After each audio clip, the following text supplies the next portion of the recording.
waktu kita hanya punya durasi waktu 1 jam. Allah alam kita sempat menyelesaikan semuanya, Pak. Mudah-mudahan. Bismillahirrahmanirrahim. Assalamualaikum warahmatullahi wabarakatuh. Waalaikumsalam warahmatullahi wabarakatuh. Alhamdulillahirabbil alamin, salatan wassalaman ala Rasulillah sayyidina Mustafa Muhammad ibn Abdullah wa ala sahbihi ajma'in. Rabbi shrah li sadri wa yassir li amri wa hlul 'uqdatam min lisani yafqahu qawli. Subhanaka la 'ilma lana illa ma 'allamtana innaka antal 'alimul hakim. Baik, Bapak Ibu calon duyufur rahman yang dimuliakan Allah Subhanahu wa taala, hari ini kita gunakan waktu dengan sebaik mungkin untuk belajar tata cara beribadah manasik umroh. Mungkin sebelumnya kalau Bapak Ibu yang sudah pernah berangkat umroh sebelumnya, ada yang sudah pernah? Belum. Semuanya newbie ya. Baik, masalah ini gunanya kita belajar adalah untuk mengenal terlebih dahulu apa itu ibadah umroh, meskipun di sana nanti Bapak Ibu mungkin butuh guide ya, atau mutawif, ikut mutawif, apa yang dilakukan mutawif Bapak Ibu ikut melakukannya ya, meskipun begitu alangkah lebih baiknya ketika Bapak Ibu berangkat didasari oleh ilmu-ilmu yang sudah Bapak bekali. Jadi bekal untuk berangkat umroh, untuk melakukan suatu ibadah bukan hanya materi saja, pastinya ilmu juga. Karena orang yang berangkat umroh didasari dengan bekal ilmu itu berbeda dengan orang yang gak punya bekal ilmu. Tidak akan sama, nilainya, pahalanya tidak akan sama. Maka itu gunanya belajar manasik. Orang yang melakukan sholat 2 rakaat tapi didasarkan ilmu dan dia tahu mana rukun, mana wajib, itu lebih baik daripada orang yang ikut-ikutan sholat meskipun 1000 rakaat, masih bagus orang yang 2 rakaat. Nilainya, pahalanya lebih besar. Nah, sekarang kita mau yang mana? Karena Allah melihat nilai ibadah kita bukan secara kuantitas, tapi kualitas. 2 rakaat sholat lebih baik kalau ilmunya ada. Umroh kita meskipun sekali, ya mudah-mudahan Allah panggil lagi nanti. Ya, ini rencana yang pertama, planning yang pertama. Moga-moga Allah mudahkan dan kita pengen lagi tentunya pastinya. Tapi namanya umur pasti di tangan Allah. Ya. Sekali misalnya kita hanya bisa melakukan ibadah umroh dalam hidup kita, tapi kita pengen yang sekali itu berkualitas. Tidak perlu berkali-kali. Ntar di hari akhir timbangannya ternyata orang yang umroh sekali jauh lebih besar nilainya daripada orang yang berkali-kali, bahkan orang yang mungkin di sana. Baik, apa itu manasik umroh? Manasik umroh itu adalah rangkaian tata cara atau melaksanakan ibadah umroh. Jadi nggak usah terlalu berpikir, berekspektasi terlalu panjang. Umroh itu singkat, setengah hari selesai. Ya, jadi bukan selama kita di sana 7 hari umroh semua, enggak. Umroh itu hanya ibadah melakukan rukun-rukun setengah daripada rukun haji. Makanya umroh itu dinamakan haji kecil. Seandainya Bapak Ibu pulang nanti mau melabelkan diri dengan haji, bisa. Haji aja bisa. Cuman itu cuman titel buat kita orang Indonesia saja, orang luar enggak ada itu. Itu efek kolonialisme dulu. Baik, umroh. Jadi umroh itu secara garis besar, ya, secara garis besar, Bapak Ibu hanya nanti melakukan 4 rukun saja. Rukun-rukun yang utama. Yang pertama ihram dirikan, kemudian tawaf, kemudian sa'i, kemudian tahallul selesai. Cuman ibadah umroh ini berbeda dengan ibadah yang lain. Ibadah yang lain butuh ada rukun-rukun qauliyah, rukun yang harus dibacakan. Kalau ibadah umroh secara garis besar kebanyakan semuanya ibadah fisik. Jadi dari sekarang prepare-nya apa? Fisik juga, kesehatan juga. Karena itu sangat penting. Keutamaan ibadah umroh adalah salah satunya penghapus dosa. Maka kata Rasul sallallahu alaihi wasallam, al-umroh bainal umroh, ya, bainaha al-iktisyaf. Jadi dari umroh ke umroh, di antara umroh ini yang pertengahan tahun ini kita umroh, mau melakukan ibadah umroh lagi 1 tahun, 2 tahun, 3 tahun, 4 tahun ke depan. Jadi di tengah itu adalah penghapusan dosa semuanya. Subhanallah. Sebenarnya hadiahnya apa ya? Sangat-sangat berkualitas nih ibadah umroh ini. Nah, jadi bukan bukan ganjaran-ganjaran yang biasa. Nah, namun kita lihat nanti ibadah umroh yang bagaimana. Ada yang umroh-umrohan, ada yang main-main umroh, ya. Nah, itu sama kayak anak kecil pahalanya. Nah, kita mau mendapatkan pahala yang seperti ini dengan cara kualitas ibadah umroh yang benar-benar umroh mabrur. Kemudian ibadah umroh juga menghilangkan kefakiran. Ya, menghilangkan kefakiran. Jadi jangan takut. Seandainya Bapak Ibu punya dana, ya.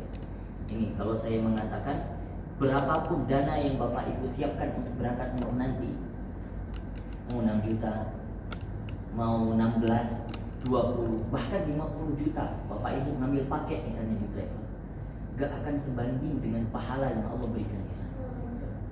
1 rakaat Bapak Ibu melakukan sholat di Masjidil Haram, berapa dapatnya? Berapa dapat pahalanya? 1000. Bapak Ibu melakukan ibadah sholat di bukan 100.000. Kalau ibadah sholat di Masjid Nabawi berapa pahalanya? 10.000. Bapak Ibu sholat di Masjidil Aqsa baru 1.000. 100.000 dan 10.000. Sekarang kita kalikan selama hidup kita. Kita sholat kita nggak ditakdirkan untuk pergi ke Masjidil Haram, Masjid Nabawi. Harus berapa lama kita sholat untuk mencapai pahala tersebut? 500 tahun gak cukup, Bu. Nah, makanya gak bisa dibayar dengan duit sebenarnya. Jadi berapapun yang kita keluarkan, Allah sudah jamin gak ada kefakiran di sana. Dan pahalanya ya, berlipat ganda, dan itu gak akan didapatkan orang yang belum ditakdirkan untuk umroh. Mudah-mudahan kita doakan semua saudara-saudara kita bisa ikut umroh. Kemudian bagi wanita, ini khususnya bagi wanita, ternyata ibadah umroh bagi wanita itu dihitung sebagai pahala jihad. Jadi tidak usah buru-buru ke Palestina, Bu. Bagi umroh aja insya Allah dapat pahala jihad. Itu khusus bagi wanita. Baik. Dalil kita melakukan ibadah umroh itu, ya tentunya dari Al-Quran yang Allah mengatakan surah Al-Baqarah, wa atimul hajja wal umrata lillah. Maka Bapak Ibu yang dimuliakan Allah, calon duyufur rahman, sebelum kita melakukan ibadah umroh berangkat ke sana, saya ingin sedikit menasihati dan berwasiat bahwasannya pergi ke sana itu adalah kita ingin melakukan suatu tujuan yang besar. Apa itu? Nih, saya ingin tahu dulu tujuan utamanya apa. Karena mungkin bisa jadi hunting foto dan lain sebagainya ya. Banyak spot-spot juga bisa dikunjungi, tempat rekreasi banyak. Oke, tujuannya apa? Bapak siapa? Andika. Ya, ada salah satu sunnah yang harus dilaksanakan jika kita mampu. Jadi selagi hidup masih hidup ya ingin coba sholat di masjid. Sebenarnya sebagian ulama mengatakan wajib sudah. Kenapa? Seandainya dia mampu pergi dan punya harta untuk berangkat, sebelum dia haji wajib hukumnya umroh. Kecuali ada orang yang kurang mampu, itu beda. Bapak Mustafa, Bapak Mustafa. Apa tujuannya, Pak? Ibadah.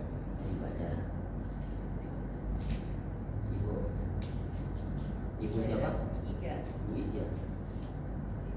Ibadah juga. Ibu sama juga. Ibu siapa? Sofi. Ibu Sofi. Baik.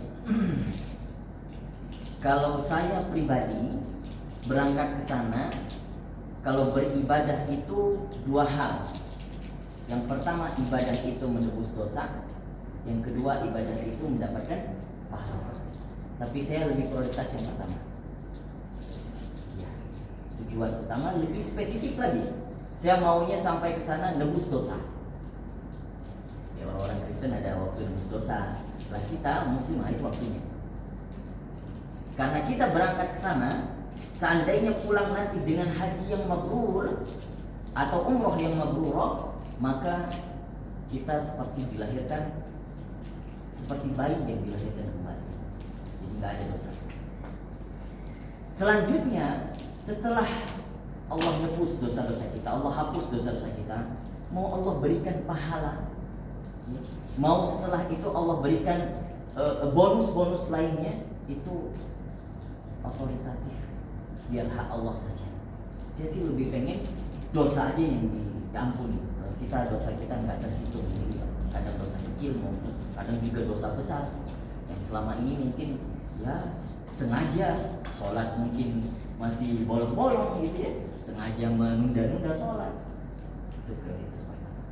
Jadi setiap langkah perjalanan ibu nanti niatnya itu pertama, maka setiap langkahnya itu akan dihitung pahalanya, dosanya itu akan dikikis terus sampai pulang nanti. Mudah-mudahan kita pulang dengan dosa-dosa kita yang sudah Allah ampuni. Maka oleh karena itu berangkat ke sana dengan hati yang bersih, karena di sana tempat mustajabahnya doa. Bapak Ibu berangkat kemana aja di lokasi manapun, di situ adalah tempat-tempat mustajabahnya doa. Belum kita bercerita di pelataran masjid, belum di depan Ka'bah. Bapak Ibu sholat di hotel saja misalnya, tapi saya nggak merekomendasikan untuk sholat di hotel. Ada kesempatan sholat di masjid, sholat di masjid. Sholat di hotel saja, selama itu di dalam haramain, di batas tanah haram, maka itu masih masuk di dalam tempat mustajabahnya doa. Sebagian ulama mengatakan masih dapat yang pahala 10.000 tadi meskipun di hotel. Tapi saya nggak merekomendasikan ya. Maksudnya nanti ketika memang benar-benar kepepet, wah nggak sempat sholat di hotel atau sakit, itu dapat pahalanya sama insya Allah. Maka oleh karena itu, hati yang sekarang kita punya nih, ini tempat penampung, indikatornya di sini nih. Kalau ini bersih, insya Allah Allah ampunkan semuanya. Kalau ini nggak bersih, wah susah, sulit itu. Jadi jauhkan penyakit-penyakit hati. Apa itu? Hasad, iri dengki, sombong, ya. Terus kemudian apalagi selama ini mungkin sering bergibah, dan lain sebagainya. Setelah ini kita harus komitmen. Saya harus menjaga diri saya karena persiapan kamu. Jadi tidak persiapan materi saja, batin juga, hati juga. Langkah pertama kalau Bapak Ibu punya kesalahan sama orang lain, sama orang tua, setelah ini telepon, Bapak Ibu tolong ya Pak, Mama tolong restui saya, ridhoi saya mau berangkat. Punya kesalahan sama sahabat, telepon sahabat. Punya sama rekan kerja, telepon. Kalaupun ada rekan kerja atau sahabat apapun yang masih punya kesalahan sama kita semua, ya, sama Bapak Ibu sekalian yang mau berangkat, ampuni semua kesalahannya, maafkan semua kesalahannya. Repotnya kalau ada utang ya. Repotnya kalau ada utang. Ya mudah-mudahan ampuni semua apa yang telah mereka perbuat. Mereka pernah menzolimi kita. Mungkin hati kita pernah tersakiti dengan pasangan kita sendiri, dengan orang lain, dengan tetangga, dengan orang tua. Maafkan semuanya. Maka itu kuncinya. Kalau sudah kuncinya itu kita dapat, insya Allah apa yang kita pengen di sana Allah kabulkan. Tuh banyak sekali orang yang pulang umroh tapi gitu-gitu aja. Kenapa? Kuncinya nggak dapat. Atau mungkin berangkatnya juga jangan bercerita dengan harta, apakah itu bersih apa enggak. Nggak usah lama ke sana deh. Diri sendiri dulu, bersih apa enggak berangkat ke sana. Nah ini penting sekali di sini. Maka kata Rasul Sallallahu Alaihi Wasallam,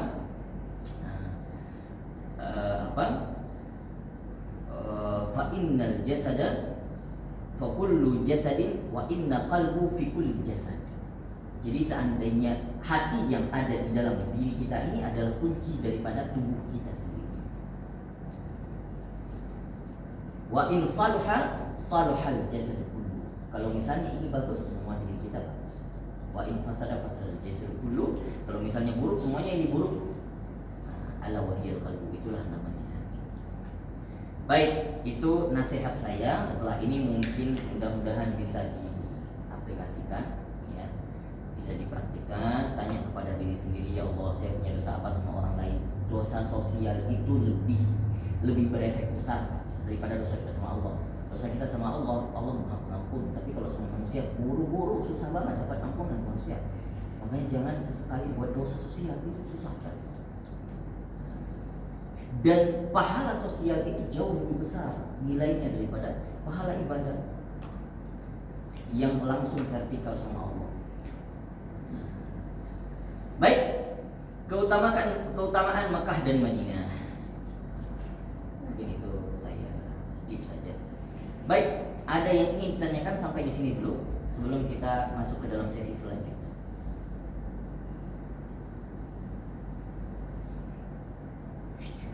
Ada? Tidak ada, kita lanjut aja. Ntar gak apa-apa, nanti setelah sesi selanjutnya kalau Bapak Ibu pernah mendengar ataupun belajar selama ini, supaya waktu kita efisien, entar kalau masih di dalam masalah tawaf misalnya atau ihram misalnya, jangan ditanya dulu soal sa'i. Nah, jadi yang telah saya jelaskan dulu, nanti kalau ada yang masih ingin ditanyakan atau masih penasaran boleh ditanyakan, tapi yang untuk step selanjutnya jangan dulu. Gitu ya, nanti kita akan sampai ke sana insyaallah. Baik. Rukun tadi kita sudah jelaskan, ada 4 rukun: ihram, dari miqat, tawaf, sa'i, dan tahallul. Selesai. Saya rasa sudah tahu semuanya apa ihram, ya, tawaf, sa'i, dan tahallul. Baik, yang penting harus dicatat adalah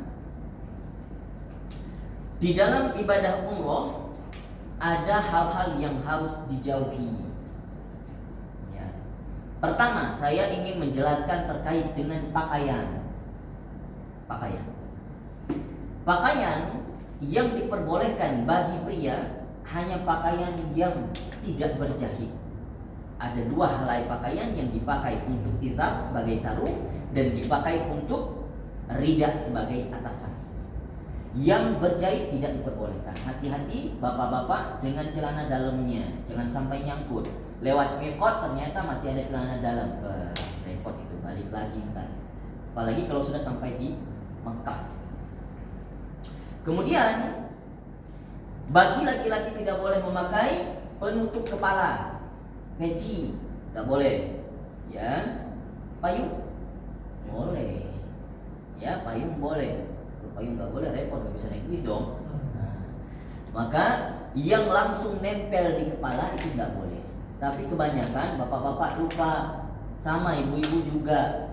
Kalau pas tidur di bis, mungkin di travel, itu langsung ambil kain, biar enak tidurnya. Nah, itu juga tidak boleh. Apapun, kain apapun, untuk menutup kepala, kan itu yang nempel langsung di kepala, tidak boleh. Payung boleh, kalau untuk menutupi dari panasnya matahari. Kemudian, bagi laki-laki juga tidak diperbolehkan pakai sarung kaki atau kaos kaki, ya, atau itu yang sekarang ada yang dijual apa namanya, sepatu khusus buat tawaf, ya. Bagi perempuan boleh pakai, bagi kita laki-laki tidak boleh. Masya Allah, ya, makasih banyak ya. Gue paling intens ya. Adapun yang lainnya silahkan Bapak Ibu, jangan sampai nanti beranggapan tidak boleh pakai apa-apa, tas nggak mau dibawa, terus kemudian gendongan anak-anak nggak mau dibawa. Padahal pengen cuma nggak repot aja sebenarnya, cuma berasa di situ. Nah, boleh, semuanya boleh. Ikat pinggang boleh, mau pakai tas boleh, mau pakai gendongan anak nggak masalah, jam tangan nggak masalah. Ya, mungkin ada sabuk atau segala macam nggak apa-apa, karena itu bukan diibaratkan sebagai pakaian. Sendal boleh, sepatu asal tidak melewati mata kaki boleh. Kalau melewati mata kaki sudah haram. Begitu juga kalau kaos kaki, mungkin ada yang kaos kaki di bawah mata kaki, sekarang ada ya. Kalau mau dipakai itu boleh. Ya, tapi kalau sudah di atas sudah menutupi maka haram. Itu bagi yang pria.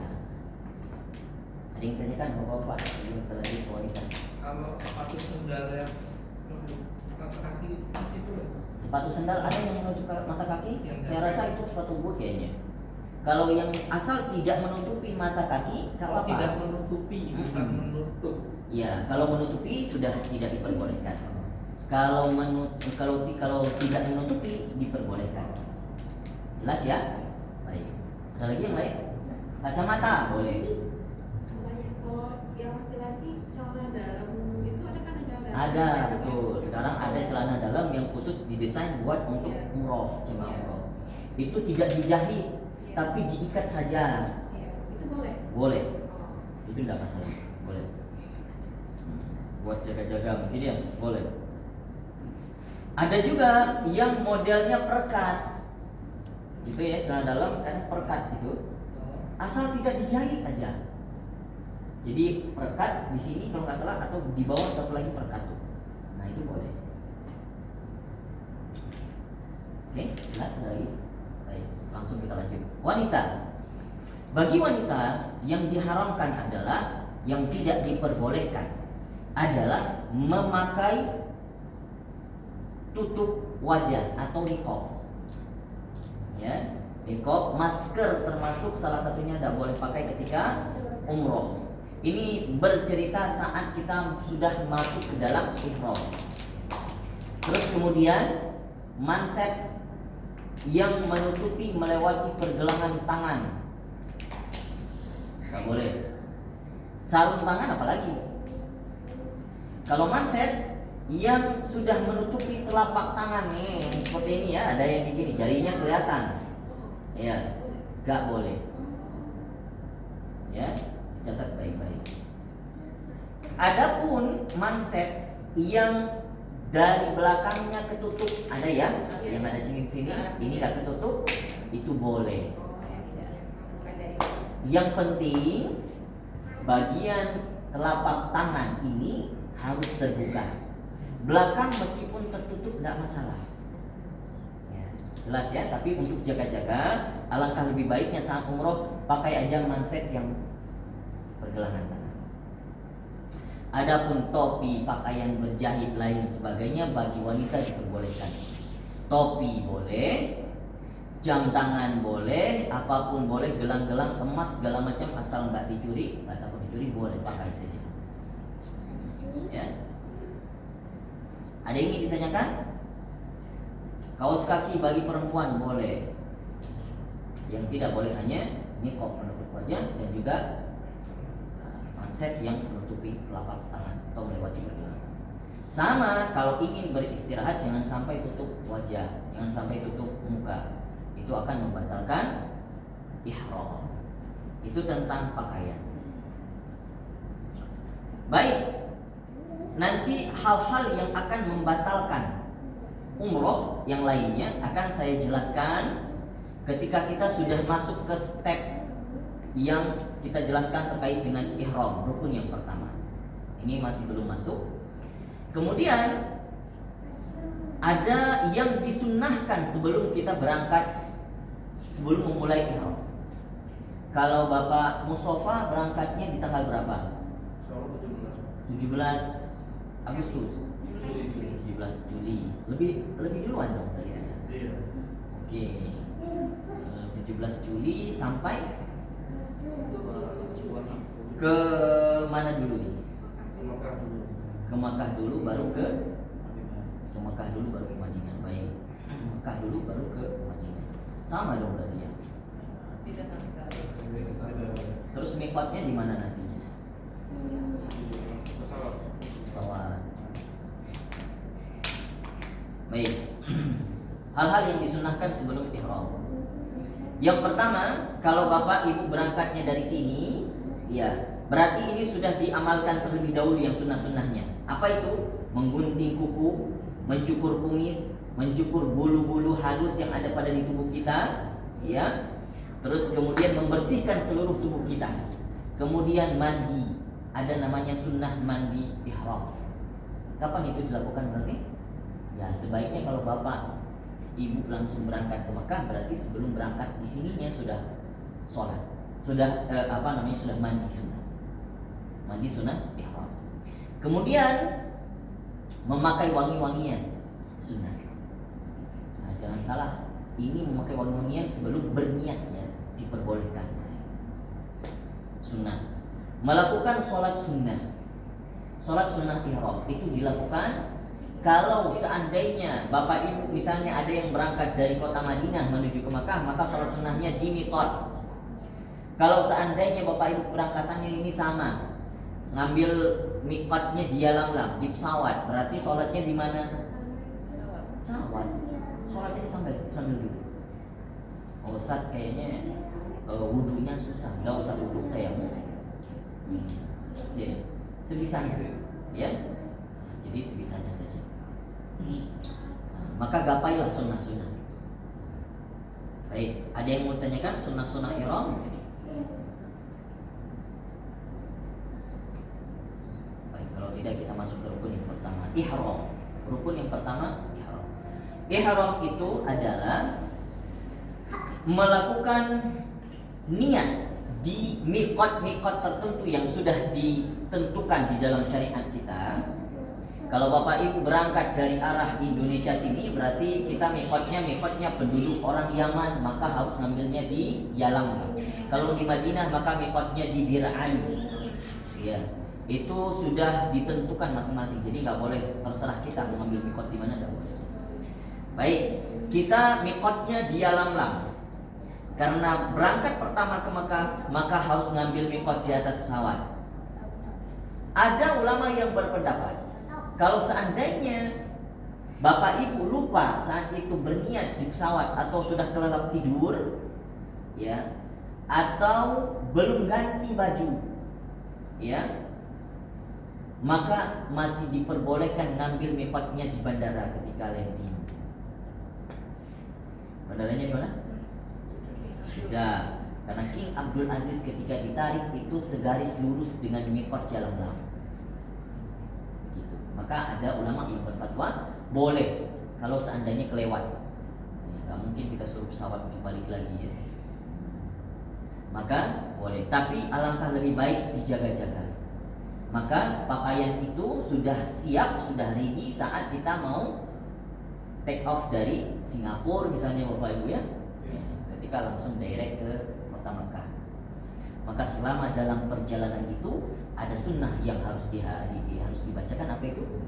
Labbaik Allahumma labbaik, labbaik la syarika lak labbaik. Ketika sampai di miqat, biasanya pramugari itu mengumumkan 30 menit lagi kita akan memasuki miqat. Biasanya diumumkan. Dan ketika sudah diumumkan nanti, berarti itu prepare buat bapak-bapak yang belum ganti atau yang tadinya masih ada nyangkut celana dalam, maka kipas dulu. Nah, sudah siap dengan pakaian ihram. Maka ketika saat itu pramugari sudah mengumumkan, nah ini sudah kita masuk ke miqat Yalamlam, maka saat itu langsung berniat. Bagaimana niatnya? Labbaika umratan. Nah, itu sudah masuk niat. Atau labbaik Allahumma umratan lillahi ta'ala. Atau labbaik Allahumma umratan wa ahramtu biha lillahi ta'ala. Banyak versi.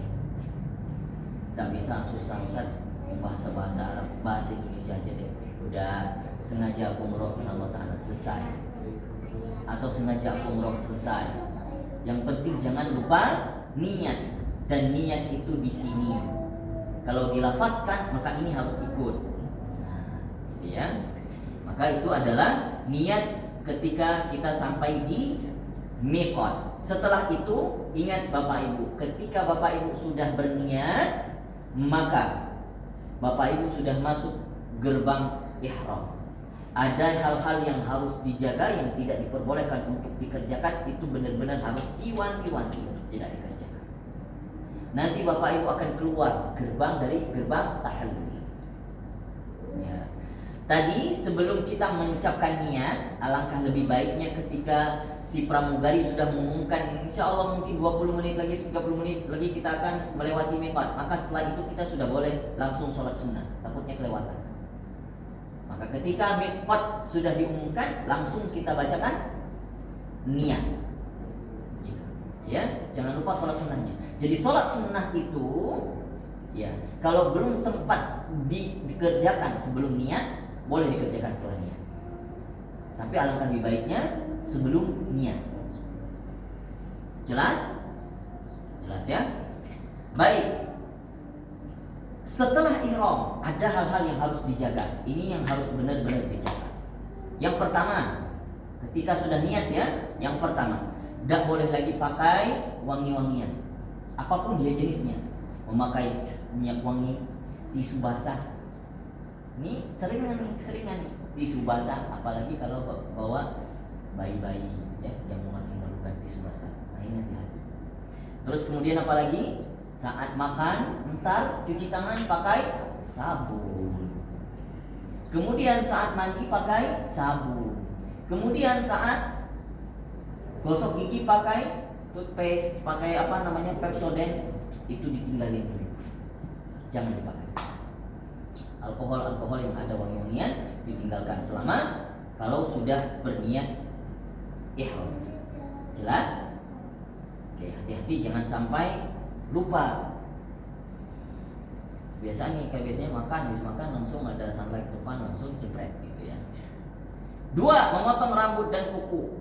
Apapun yang ada di tubuh kita saat kita sudah niat, maka tidak boleh lagi untuk digugurkan atau mau dicopot atau mau digunting, nggak boleh lagi. Meskipun itu ada kulit-kulit yang kering, jangan dilepas, tidak boleh. Ya, maka harus menjaga semuanya. Kalau lepas sendiri yang nggak masalah. Mungkin juga kita sambil jaga, mungkin rambut rontok saat disisir, tapi alangkah lebih baik dijaga.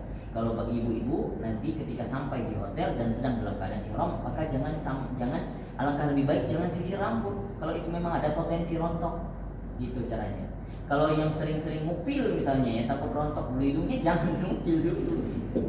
Jadi dijaga benar-benar jangan sampai itu berpotensi untuk copot. Gitu ya. Kemudian berburu dan memungut binatang, ini saya rasa kita kerjain di sana. Kemudian meminang dan menikah, khitbah dan menikah di sana juga tidak boleh. Kemudian berbicara kotor atau bertengkar atau berdebat yang nggak ada manfaatnya, ini juga tidak diperbolehkan.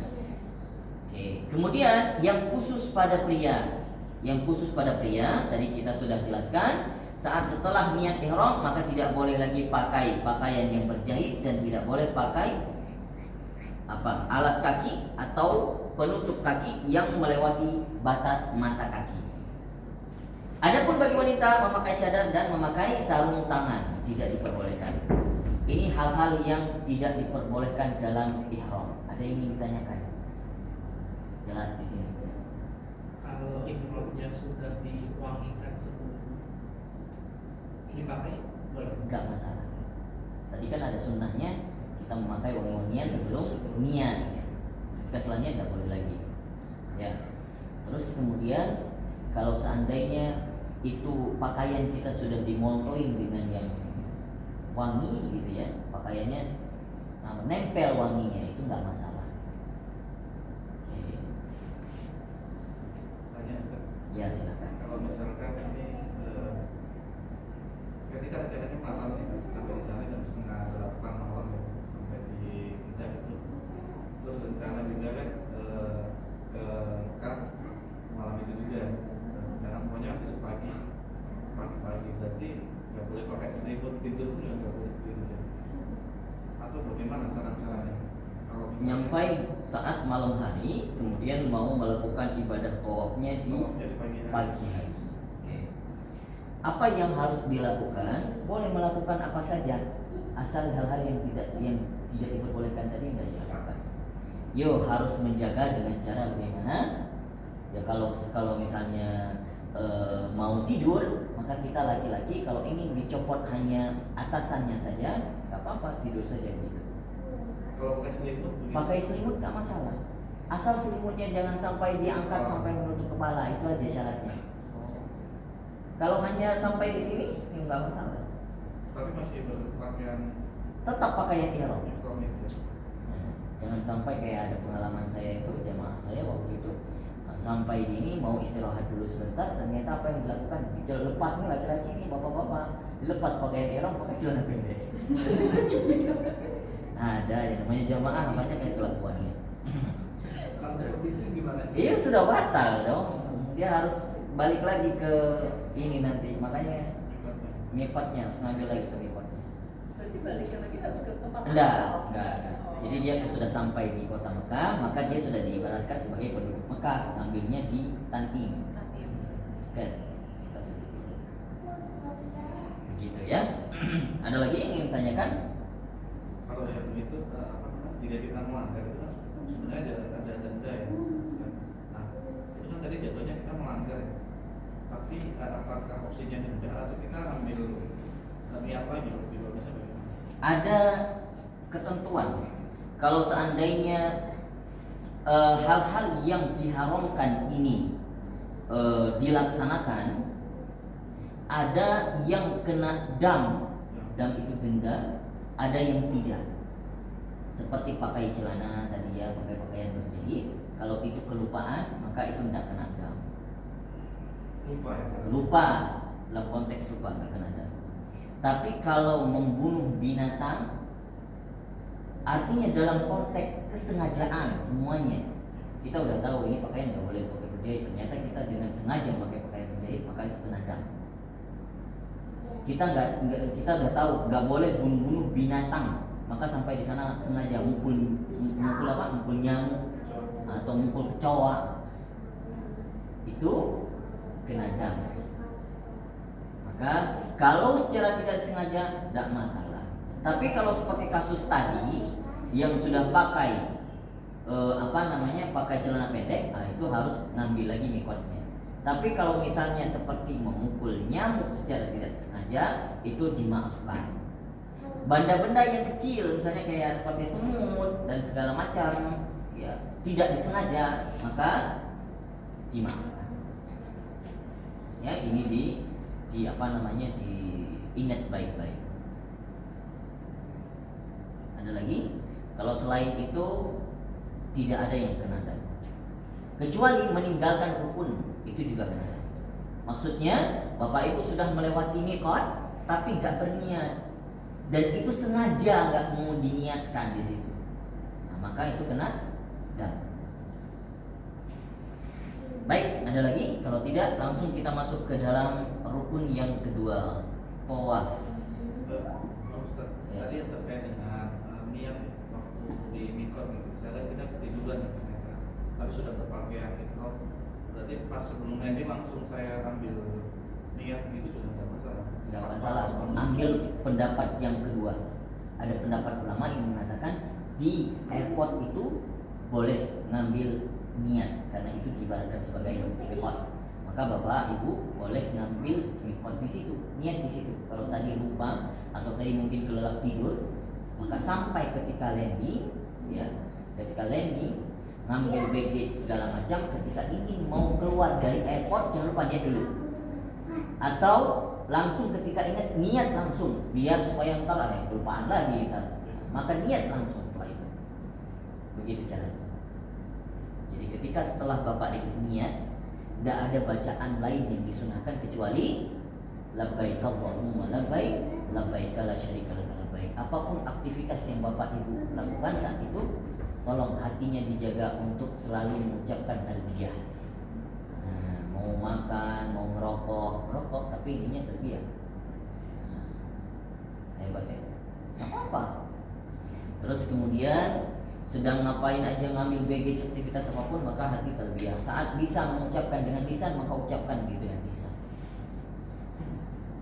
Baik, kita masuk ke dalam tawaf.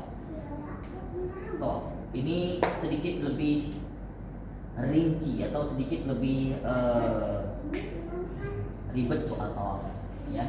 Maka harus diingat baik-baik karena tawaf ini dia ada peraturan-peraturan tertentu yang bisa jadi berpotensi untuk membatalkan tawaf atau membatalkan ihram. Tapi kalau sa'i lebih gampang.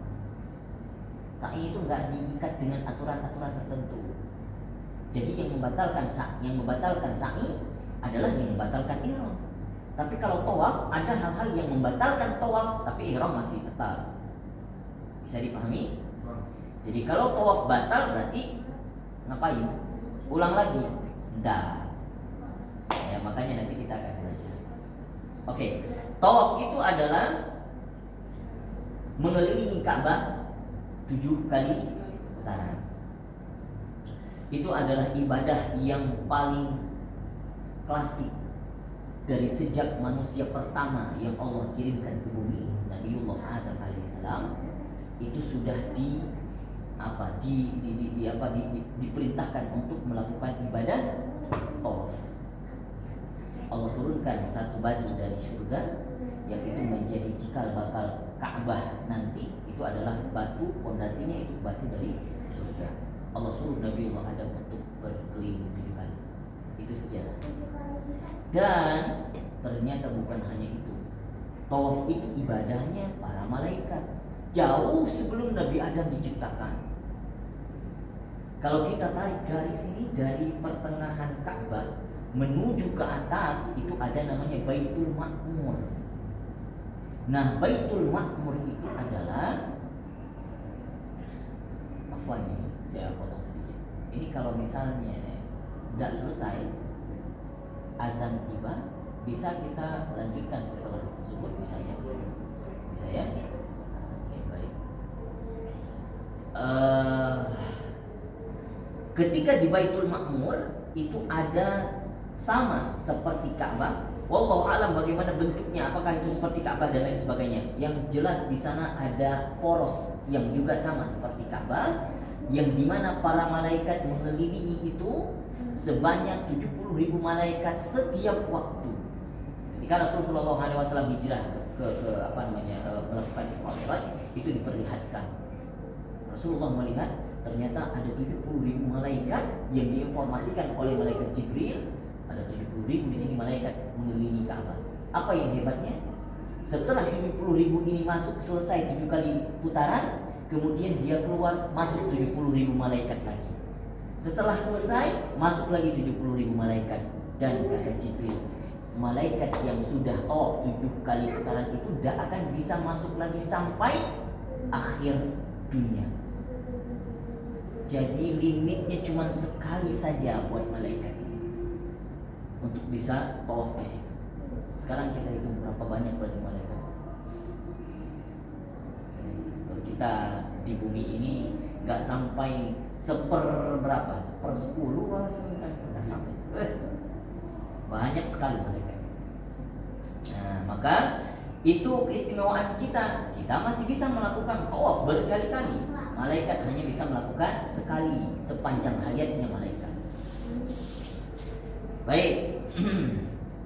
Tawaf ini ada rukun-rukunnya. Yang pertama niat tawaf. Niat tawaf. Tapi niat tawaf itu kalau kita melakukan tawaf dalam include di dalam ihram, maka niatnya itu sudah tidak diwajibkan lagi. Kalau mau niat ya monggo, gak diniatkan tidak apa-apa karena kita sudah niat, sudah include ke dalam ihram. Tapi kalau ada tawaf yang ingin lakukan di luar ihram, misalnya ingin melakukan ibadah tawaf saja, sunnah, namanya tawaf sunnah, maka tawaf itu wajib harus berniat terlebih dahulu. Jadi ada tawaf di luar ihram, ada tawaf di dalam ihram.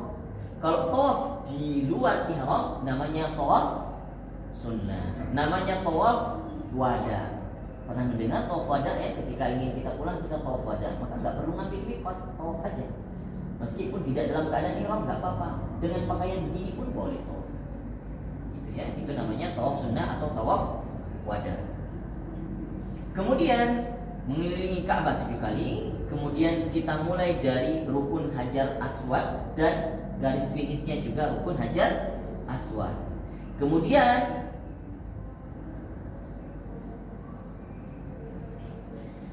syarat-syarat tawaf, maka kalau syarat ini tidak terpenuhi berarti tawafnya tidak sah. Yang pertama, ketika tawaf kita harus punya wudhu. Kalau wudhu batal berarti tawafnya batal. Wudhu batal, tawafnya batal ya. Ini perlu digaris bawahi. Tapi kalau tadi kita niat ihram, tidak perlu wudhu, gak apa-apa. Ingin berwudhu, alhamdulillah. Ya, kalau punya wudhu, alhamdulillah. Gak punya wudhu, gak apa-apa. Jadi bukan sepanjang kita dalam keadaan ihram itu harus berwudhu. Nah, repot. Hanya yang wajib wudhu itu adalah ketika melakukan rukun tawaf, itu wajib. Karena kenapa? Tawaf itu sama seperti sholat. 7 kali putaran kita melakukan tawaf sama dengan 2 rakaat sholat. Maka diibaratkan seperti sholat. Kemudian Ka'bah harus terlihat dalam pandangan kita. Artinya tawaf itu harus di dalam, harus di area yang terlihat tawafnya, terlihat Ka'bahnya. Kalau di luar masjid boleh nggak kita muter-muter? Dan itu juga saya rasa nggak nyampe ya. Nah, maka tidak boleh. Kalau ada lantai 1, lantai 2 sampai lantai 7, maka itu masih diperbolehkan. Meskipun sekarang banyak konstruksi yang menghalangi pandangan kita dari Ka'bah, itu masih diperbolehkan. Kemudian tawaf harus dilaksanakan di dalam tempat yang di area Masjidil Haram. Baik, saya rasa kita akan sedikit simulasi praktik terkait dengan tawaf. Saya tunjukkan terlebih dahulu, nanti setelah sholat selesai baru kita praktik bareng-bareng. Oke, baik. Mari saya tunjukkan dulu bagian-bagian daripada Ka'bah. Ini penting juga. Ada di Ka'bah ini ada 4 rukun. Setiap pojok ini dinamakan rukun. Ini corner yang pertama, ini namanya rukun Hajar Aswad karena ada Hajar Aswad di sini, tempat orang di mana ngumpul nanti.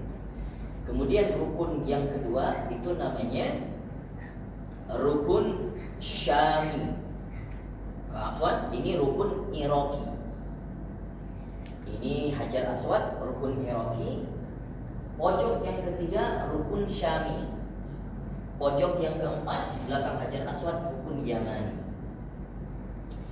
Karena rukun-rukun ini nanti ada yang perlu kita notis di mana yang harus dibacakan doa, yang mana yang disunnahkan. Pada dasarnya saya ingin mengulangi sekali lagi, pada dasarnya Bapak Ibu tawaf tanpa membaca apapun sah. Makanya dikatakan tawaf itu adalah ibadah, yang umroh itu adalah ibadah fisik. Bapak Ibu cuma ngelilingin aja, nggak tahu baca apa, 7 kali putaran sah. Tapi mau nggak kita seperti itu? Nah, kita mau kejar tadi kualitas. Ya, maka di sini adalah kesempatan besar untuk kita berdoa sebanyak-banyaknya, kemudian berzikir sebanyak-banyaknya karena nilainya pasti berbeda. Kemudian saya ulangi, rukun apa? Ini sebelah sana, sebelah sini. Kenapa dinamakan rukun-rukun itu? Karena ini menghadap ke arah Irak. Nah, kalau di sana menghadap ke arah negara Syam. Sekarang masih ada di Syam. Sekarang mulai ada Palestina, Suriah, Lebanon, itu Syam. Kemudian yang di belakang Yaman, kenapa?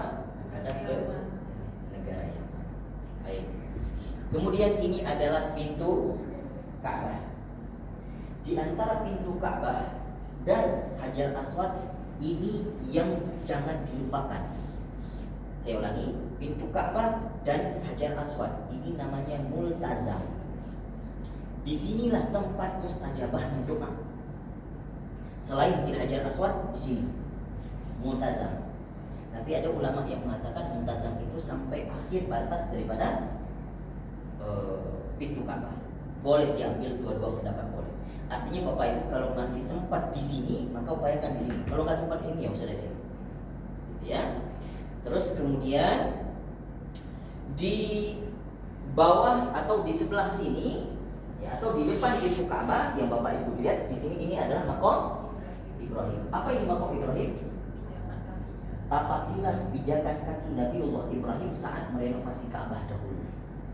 Ya, maka ini diabadikan, dijadikan sebagai tempat, maka dijadikan sebagai patokan.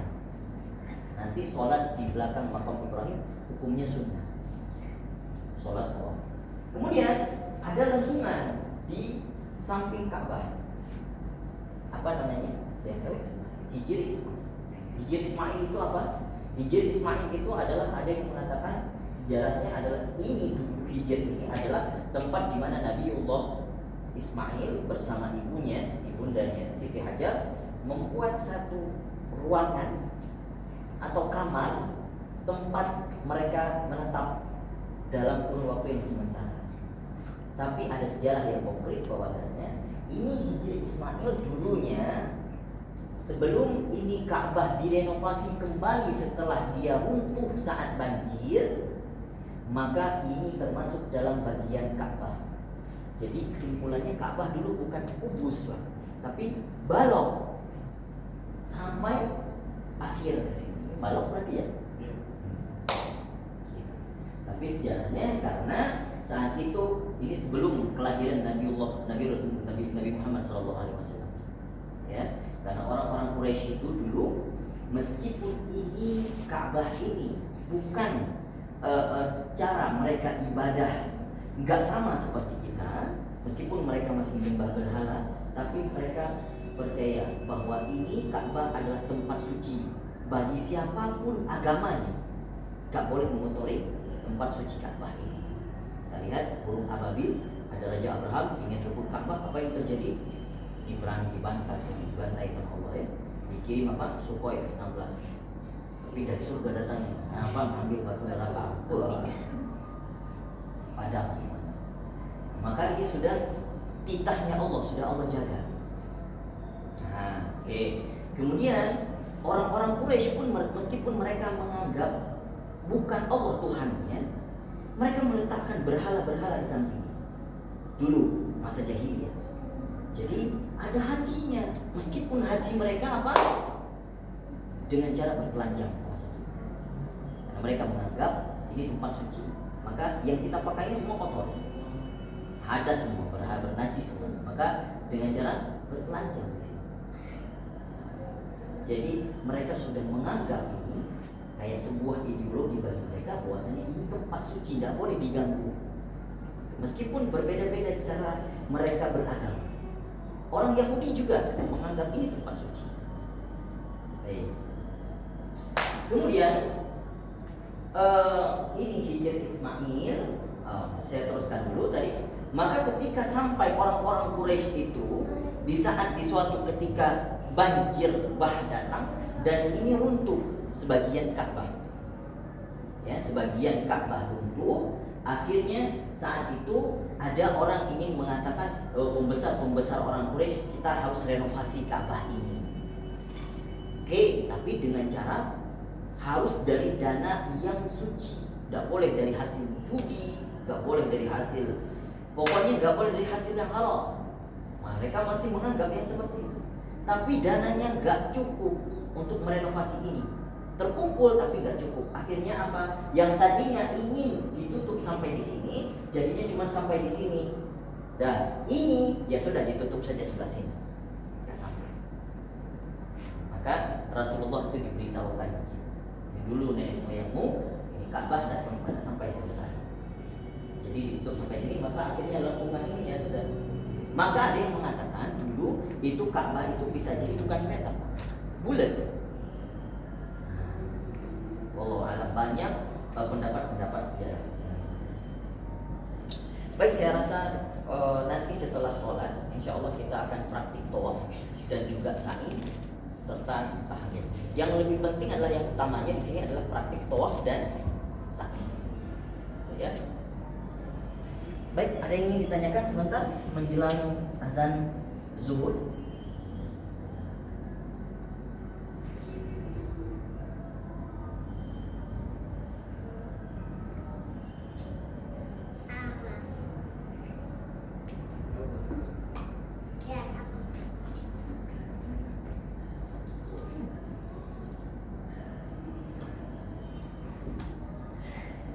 Ini semua anak-anak ikut berangkat. Udah, oh ini enggak. Ya, kasihan si Boboy. Baru masuk sekolah. sekolah. Oh, baru masuk sekolah. Tinggal sama anak siapa, nenek? Iya. Izin ibu. Kakak kelas berapa kakak? Kelas 1. Adik?